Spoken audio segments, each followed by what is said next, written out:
The lecture hall was silent, but not in the way silence usually felt.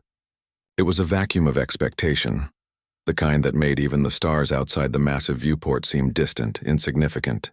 Hundreds of alien instructors sat in their floating chairs, their segmented limbs clicking softly against one another. Their eyes, multifaceted and unblinking, were trained on the single figure at the front. A human. Humans were rare in the Intergalactic Academy. Rare, yes, but dangerous.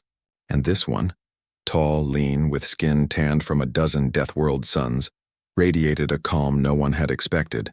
The human's name was Elias Rourke. He stood before the amphitheater with a clipboard in hand, speaking in measured, soft tones that carried more authority than any booming voice.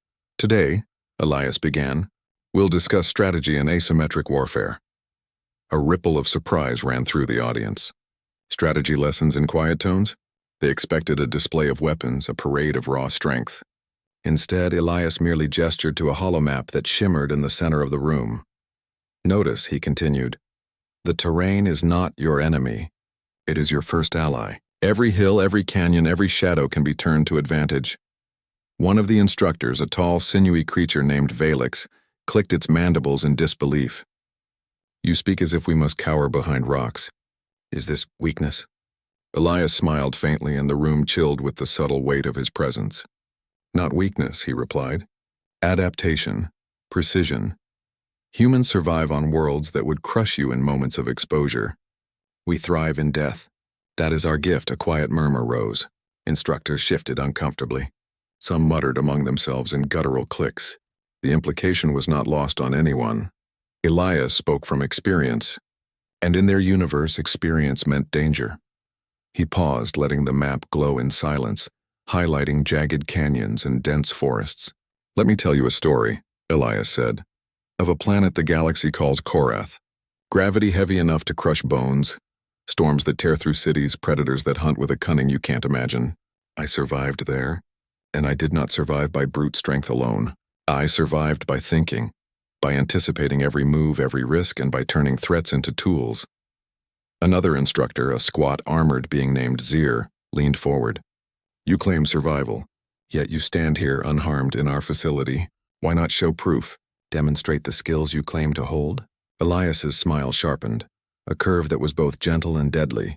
Demonstration requires only one element. And that element, he said, voice dropping a notch, is opportunity. Wait for it. The instructors exchanged glances, uneasy. In the academy, humans were studied, observed, but rarely trusted. Rarely allowed within their inner sanctum.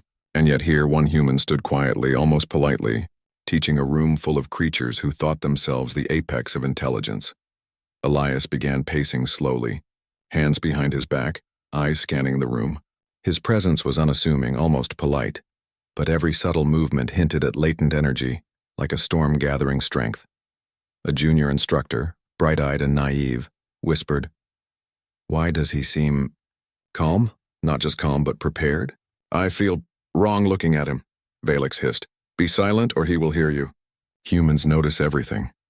Elias stopped mid-step, turned slowly, and fixed them with a gaze that was more felt than seen. "Yes, I notice, always. That is why humans endure. That is why we survive when the galaxy writes us off." The room shifted as if the air itself thickened. Some aliens instinctively reached for concealed weapons. Others froze, uncertain whether they were witnessing pedagogy or prelude. And then, just as the first ripple of tension peaked, Elias lifted a hand almost casually. "Now," he said softly, "we will explore a simple exercise. One that will teach you everything I just told you." The lights dimmed. Holographic terrain exploded from the floor, walls, and ceiling. Every jagged cliff, every cavernous pit, every forest thicket of the holomap materialized into a training ground spanning the entire hall. The instructors glanced at one another, unease creeping in. This was unusual even for the academy, but none could guess the truth. Elias drew a small blade from his belt. Its edge shimmered, though no one could detect its thickness. He didn't brandish it, didn't raise it. He just held it loosely, like a pen. "Move," he said simply. And in that moment the room knew.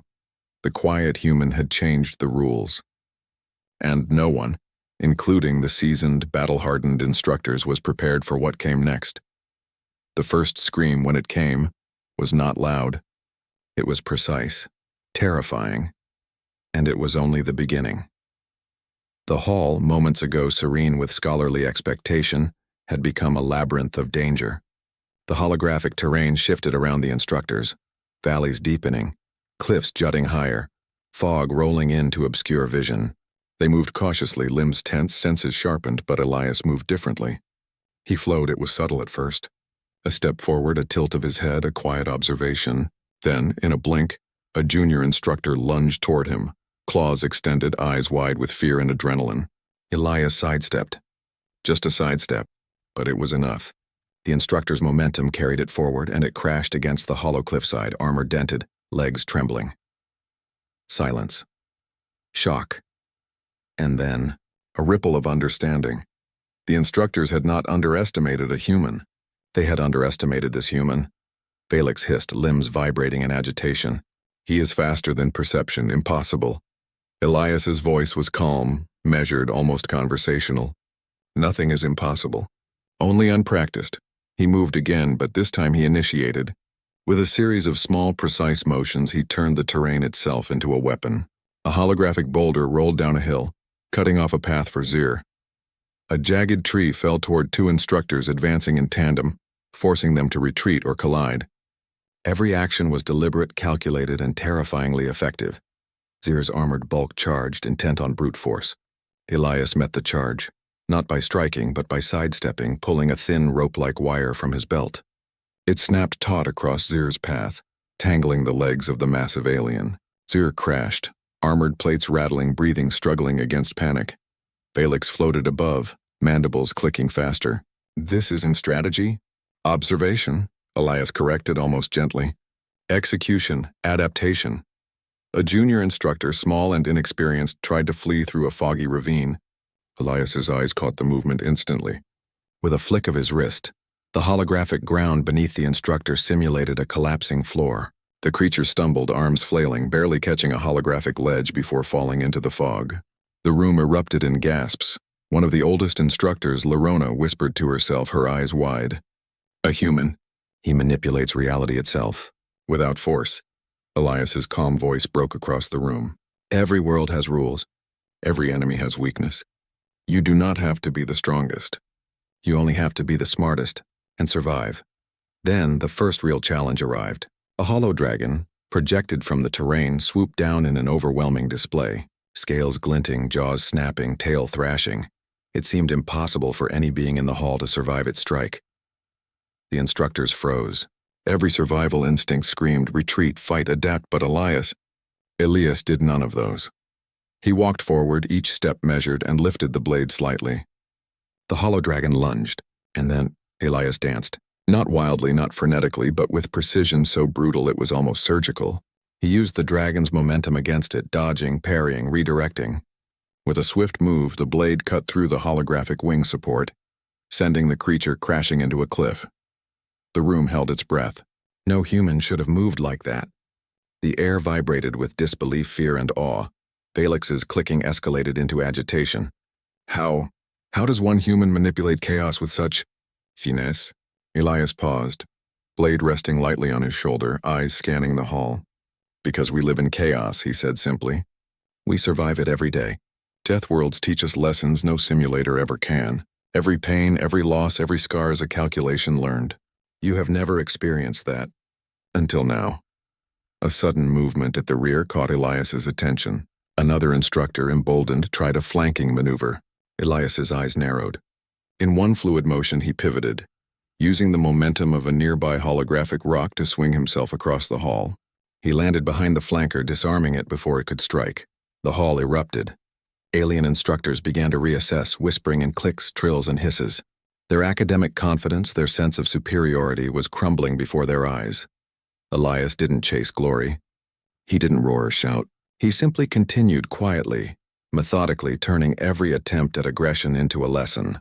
Every strike, every misstep, every failure of the instructors became proof. Survival was not strength, but adaptability, intellect, and timing. Yet in the midst of this display, one thought lingered in the minds of all observers. This was not a fight. Not really. It was a warning. and somewhere deep inside the hall a faint whisper of dread passed through the instructors. The quiet human had only begun to teach. The hall's lights flickered as if uncertain whether to illuminate a classroom or a battlefield. Smoke from holographic fires curled into the air, tangling with fog and dust. Alien instructors who had laughed quietly just minutes ago now struggled to maintain composure. Their confidence had fractured, replaced by a creeping, raw fear. Elias stood calmly in the center of the hall. His blade, thin and almost innocuous to look at, reflected the glow of the chaotic holographic terrain. His chest rose and fell steadily, unshaken by the storm he had created. Around him, every instructor had shifted from arrogance to instinctive self-preservation, each movement revealing cracks in centuries of interstellar pride. Valix hissed, circling from above. "How does one human endure?" Elias's lips curved faintly. "You think this is endurance?" he asked, voice soft but carrying a weight that made the hairs along the instructor's segmented limbs rise. "Endurance is what you call surviving a few seconds against me. I call it living through worlds that kill before dawn. Pain, death, exhaustion, they are tutors. I learned their lessons before I ever stepped foot here." A sudden, violent explosion of holographic terrain erupted behind him, a cliff collapsing as if summoned by the human's will. Two instructors screamed as they were thrown backward, grappling with the illusion and reality alike. No physical injury occurred, yet the fear it instilled was more damaging than any wound. Zir, still struggling to regain balance, growled. "Simulation cannot break us." Elias's eyes were sharp, calculating. "You misunderstand. You think this is a simulation?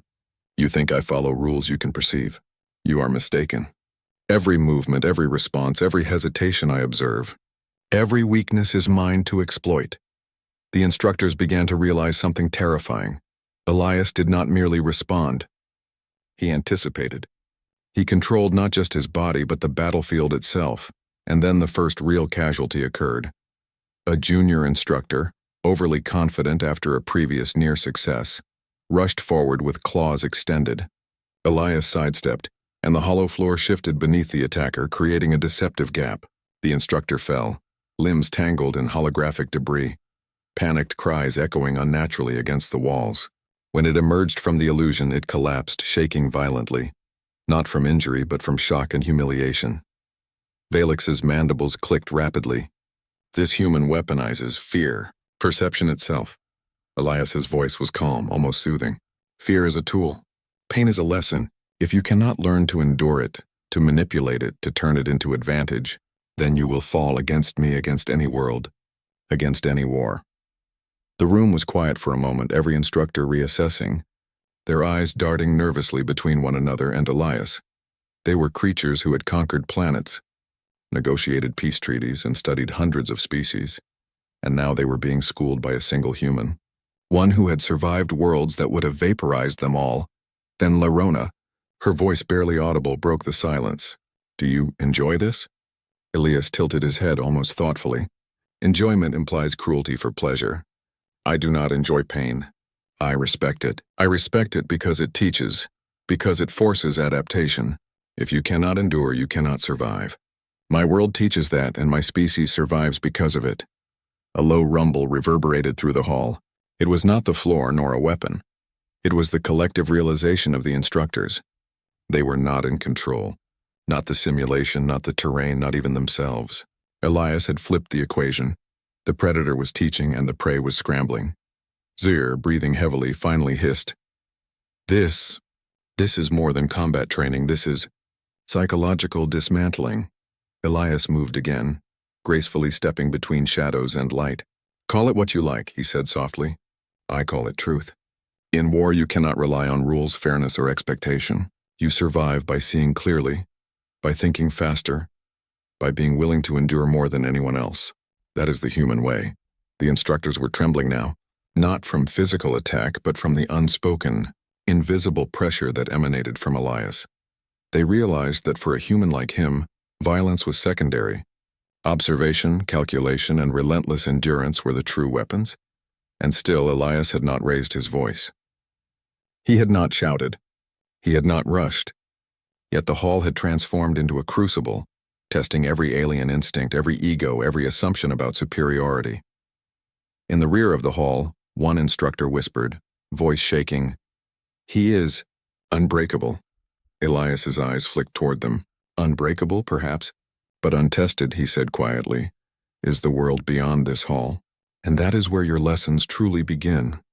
The flickering lights cast long shadows across the instructors' faces. Shadows that seemed to stretch and twist unnaturally. Echoes of fear, realization, and humiliation. The first wave of control had passed. Elias was no longer a teacher quietly speaking. He was a storm, quiet but unstoppable. And the instructors now understood the truth. Their arrogance had placed them in the wrong position. And in war, the wrong position was fatal. The hollow dragon rose again, its eyes glowing. Elias's blade reflected the creature's gaze. Calmly, methodically, he prepared for the next strike. The instructors watched, silent and reeling, as the human deathworlder turned a quiet lecture into a battlefield lesson none would ever forget. And the first true test of fear had only just begun. The hollow dragon's roar echoed through the hall, a deep, reverberating sound that made even the largest instructors stagger. Flames from its simulated breath licked the air, though no one could be truly burned. Yet fear, once awakened, was far more dangerous than fire. Elias did not flinch. He took a single measured step forward, eyes tracking the dragon's movements with predatory precision. His hand rested lightly on the blade's hilt, not gripping, not threatening, but the promise of consequence was clear. Valix hissed, frustration vibrating through its limbs. We cannot contain him. Every strike, every feint, every step. He manipulates everything around us. He uses our own assumptions against us, Lerona added, voice tight. Our arrogance. Our belief that we are untouchable. Zir, still recovering from earlier humiliation, tried coordinating an attack. We strike together. We overwhelm. Elias's eyes flicked toward them. Together, or apart, the outcome is the same. You adapt or you fail. That is the law of every world I have survived. With a quiet fluidity, Elias darted forward. He moved through shadows and light, using holographic pillars and terrain as extensions of his own body. The instructors launched attacks in unison, but every strike was anticipated, every movement countered. One by one, they found themselves off balance, exposed, humiliated, not defeated physically but psychologically dismantled. A flash of red from the dragon's wing caught their attention. It swooped down on Elias with impossible speed. The instructors thought this would be the human's end. But Elias did not fight it directly, instead he led it. With a subtle shift of weight, a flick of the blade, he redirected the dragon's momentum into a crashing hollow cliff. The creature toppled, staggering but unharmed, and the instructor's collective gasp echoed like a chorus of disbelief. Valix's clicking grew frantic. Impossible. How can one human, one puny human, control everything? Elias's voice was calm, but now it carried an edge of warning. I do not control everything. I anticipate, I adapt, I endure. You control nothing if you cannot see clearly, if you cannot survive pain, if you cannot accept chaos as your teacher. Then the first real panic set in. Holographic walls collapsed unexpectedly, forcing instructors into narrow paths. Mist and fog obscured their vision. Every turn, every shadow carried potential danger. The room, once an academic lecture hall, had become a labyrinth, a test of endurance, intellect, and nerve. Lerona struggled to speak, voice shaking. He is teaching us through fear. Every misstep, every hesitation. He is making us feel what survival truly is. Elias's eyes softened momentarily. I do not wish to hurt you, he said quietly. I wish to prepare you. The galaxy is vast. Death is patient. You will face it. Better to understand it now than to discover it too late. Zir snarled, voice raw with frustration. We are instructors. Masters of combat. We should win. How can one human teach us this way? Elias stepped closer, but his movement was unthreatening. His presence alone was weapon enough. Because you have never lived where losing means immediate death. You have never been tested by worlds that try to kill you from the moment you open your eyes. Humans survive because we endure when no one else would, and that endurance is sharper than any blade, faster than any reflex, stronger than any armor. A sudden collapse of the hollow floor forced the instructors to scramble. Panic surged through the hall. Even the most experienced were disoriented, unbalanced, unprepared. And Elias moved through it all, serene, controlled, teaching without words, demonstrating every principle he had spoken earlier. Valix's clicking reached a fevered pitch. "We cannot win. Not against him." Elias's gaze met theirs, calm, unwavering. "You misunderstand. This is not about winning. It is about surviving, and some of you may not." For the first time, a murmur of true fear rippled through the instructors. They had faced countless battles, conquered empires, and studied hundreds of species. Yet here, in a hall designed for learning, a single human, one who had lived through deathworlds, was showing them a truth they had never considered. Superiority was not about strength, but about the will to endure when everything tries to break you. The dragon recovered, circling above, roaring once more. Elias's blade gleamed, calm, precise, unwavering. One move, one flick, one decision could end this illusion. One misstep from the instructors could shatter their composure entirely. And in the hall, the air thickened with anticipation. This was no longer a lecture. It was a crucible. And Elias, quiet and deadly, had become both the teacher and the storm itself. The hollow dragon circled overhead, wings slicing through mist and shadows, a constant reminder of the danger that filled the hall. The instructors' coordinated attacks had fractured. Panic and confusion had replaced their confidence. The human at the center, Elias, remained calm, serene, almost unreadable, like a predator surveying its prey before striking. Valix hovered near the ceiling, limbs trembling. He anticipates everything, every strategy, every feint. He sees our thoughts before we act. Lyrona shook her head, her voice tight. It's not just his skill, it's his mind, his patience, his endurance. He's teaching us that everything we know about superiority is flawed. Elias moved through the chaos like a shadow, using the collapsing terrain, rising smoke, and shifting holograms to his advantage. He was no longer merely evading attacks. He was guiding the instructors into positions where they could learn without dying, where fear itself became a teacher.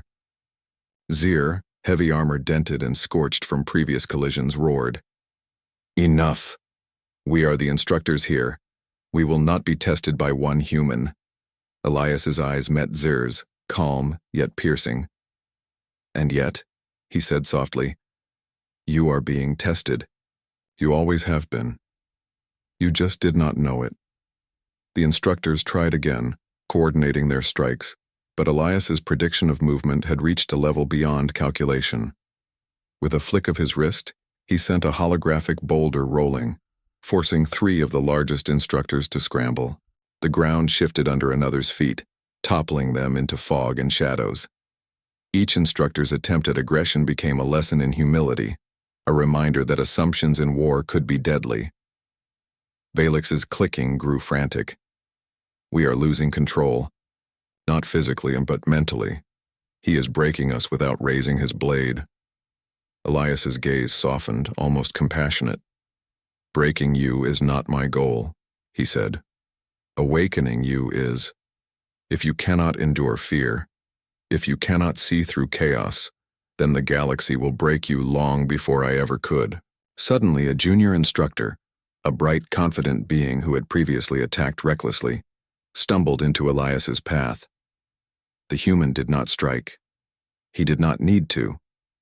Instead, Elias tilted his head, and the terrain shifted underfoot. Rocks collapsed, fog swirled, and the instructor lost balance, tumbling and catching the edge of a holographic cliff just in time.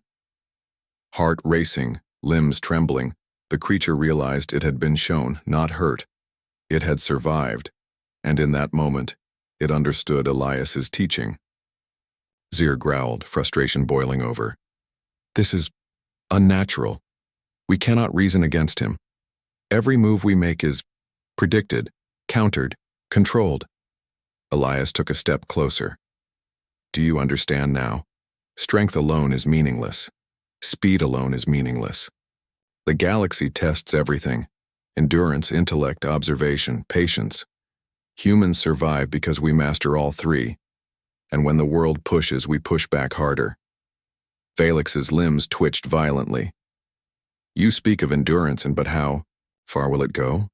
How much can a being take before breaking? Elias's voice was quiet, but it carried the weight of experience, further than you imagine, longer than you can comprehend. And in that endurance lies survival.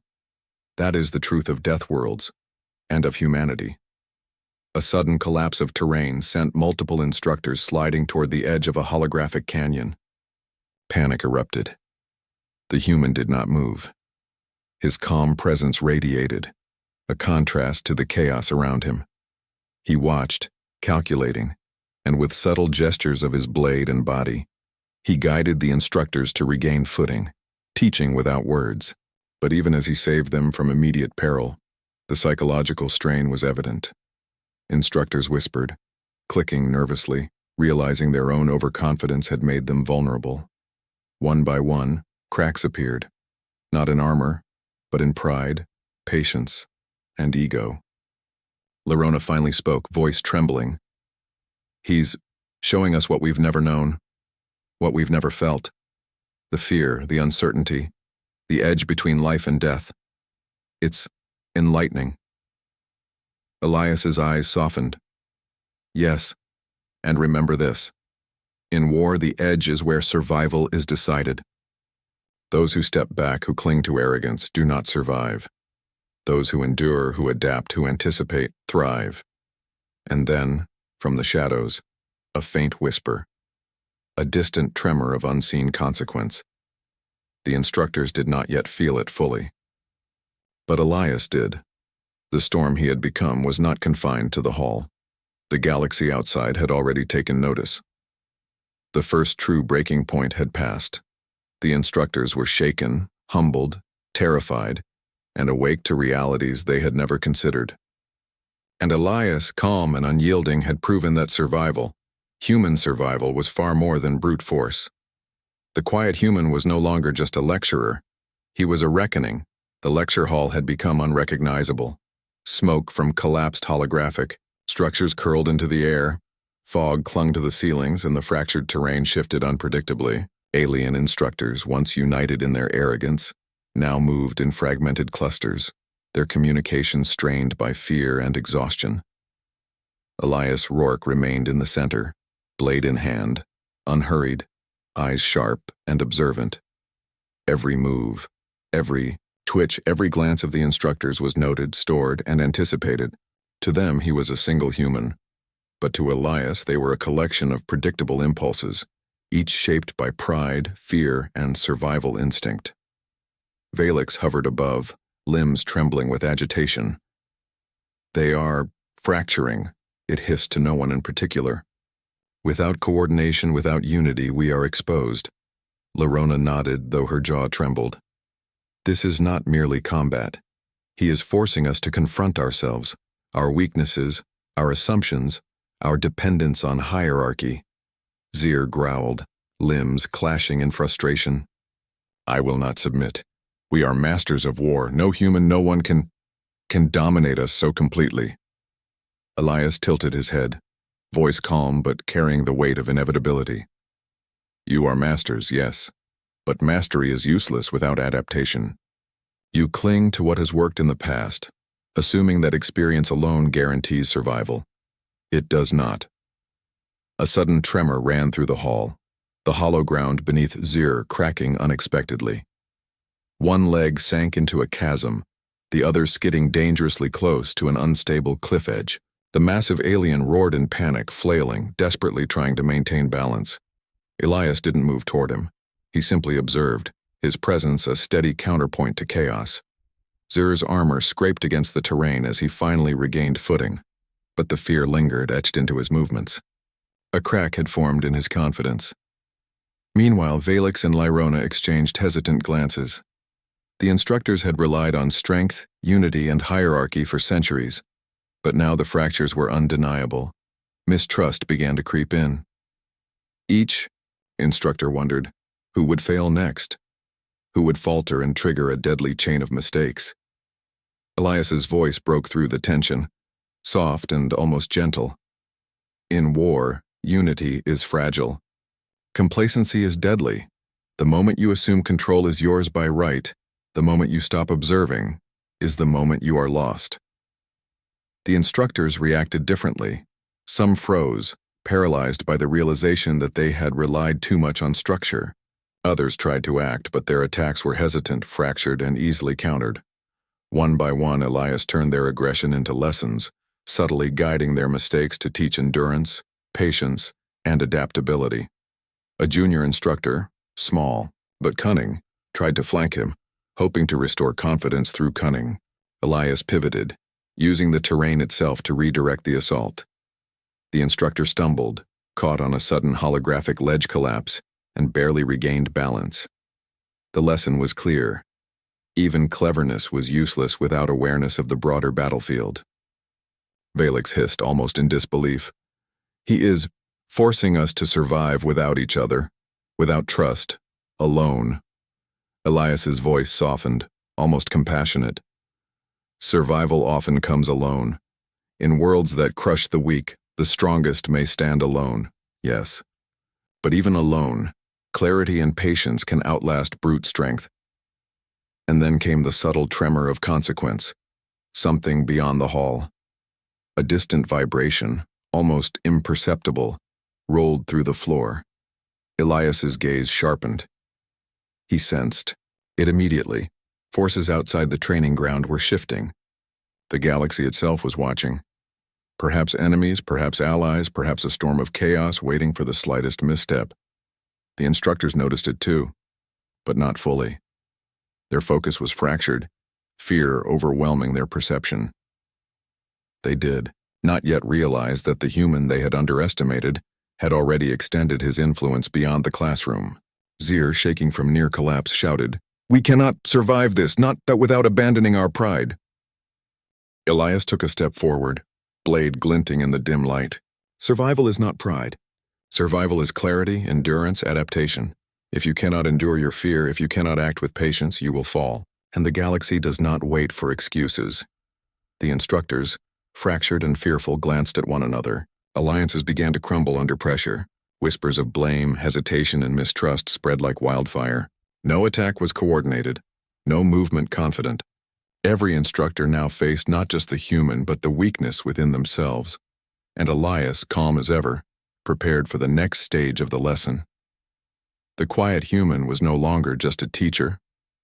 He was the storm, the test, and the reckoning, and soon, every alien present would understand the true cost of underestimating humanity.